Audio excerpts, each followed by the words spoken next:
बड़ी खबर आ चुकी है 28 फरवरी के बाद जो कि एयरलाइंस का सिस्टम खत्म हो चुका था। एक बार फिर अरब ममालिक अपने अपने यहां पर एयर सिस्टम को दोबारा से शुरू कर रहे हैं। यानी कि कतर एयरवेज ने इस बात का फैसला किया है कि 28 फरवरी को जिस वक्त आयतुल्लाह खामनाई को शहीद किया गया था और उसके बाद ईरान ने ड्रोन हमले शुरू किए थे, तो उस वक्त से पूरे मिडल ईस्ट के अंदर तमाम जगहों पर एयर ट्रैफिकिंग बंद हो गई थी, जिसके बाद दुनिया भर की, बल्कि इस इलाके की और दुनिया भर की दो बड़ी एयर कंपनीज, जिसमें एक खास तौर पे एमिरेट्स को और उसके साथ साथ कतर एयरवेज को सबसे ज्यादा नुकसान हुआ था। कतर एयरवेज 28 फरवरी से बंद थी, लेकिन अब इत्तलात ये आ रही है कि 28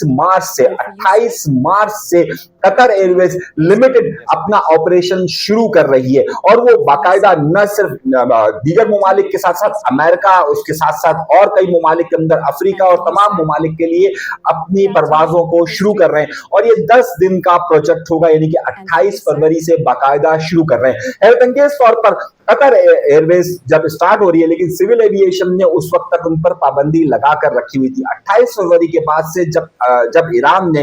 बाकायदा अपने जवाबी हमले किए थे, यानी कि जो कि आयतुल्लाह खामनेई साहब की शहादत के बाद जो जवाबी हमले हुए थे, उसके बाद पूरे मिडल ईस्ट का जो एयर स्पेस है वो बंद कर दिया गया था। हमारे पास इत्तलात अब ये आ रही है कि इसी तरीके से दुबई भी जल्द अपना एक ऑपरेशन शुरू कर रहा है और लिमिटेड तौर पर तमाम इजाजत दे रहा है कि वो तमाम लोगों को, खास तौर पर जो उसकी एमिरेट्स एयरलाइंस है, उसको इजाजत दी जाए कि वो मुख्तलिफ मुल्कों पर सफर कर सके। इस वक्त जो सूरत हाल सामने आ रही है, बहुत बड़ी खबर मैं आपको दे रहा हूं कि कतर एयरवेज बाकायदा अपना ऑपरेशन 28 फरवरी के बाद से जो बंद किया गया था उसे शुरू कर रहा है और ये ऑपरेशन इनका 18 तारीख से शुरू होगा और 28 मार्च तक ये कंप्लीट होगा। उसकी सबसे बड़ी वजह यह कि वहां पर बेतहाशा ऐसे लोग फंसे हुए हैं जिनका दीगर ममालिक से ताल्लुक है और वो यहां से निकल नहीं पा रहे हैं और अब उसके लिए बाकायदा कतर एयरवेज ने ये मंसूबा बनाया है कि उन तमाम लोगों को यहां से ले जाने के लिए और वो लोग जो कि कतर आना चाहते हैं उन सबके लिए एक लिमिटेड ऑपरेशन और सेफ साइड पर ऑपरेशन शुरू किया जाएगा। इसके लिए जो रूट अपनाया जा रहा है वो थोड़ा सा मुश्किल और बड़ा रूट जरूर है, लेकिन कम से कम वो रूट अब इस तरफ से नहीं आएगा कि वो खलीज फारस से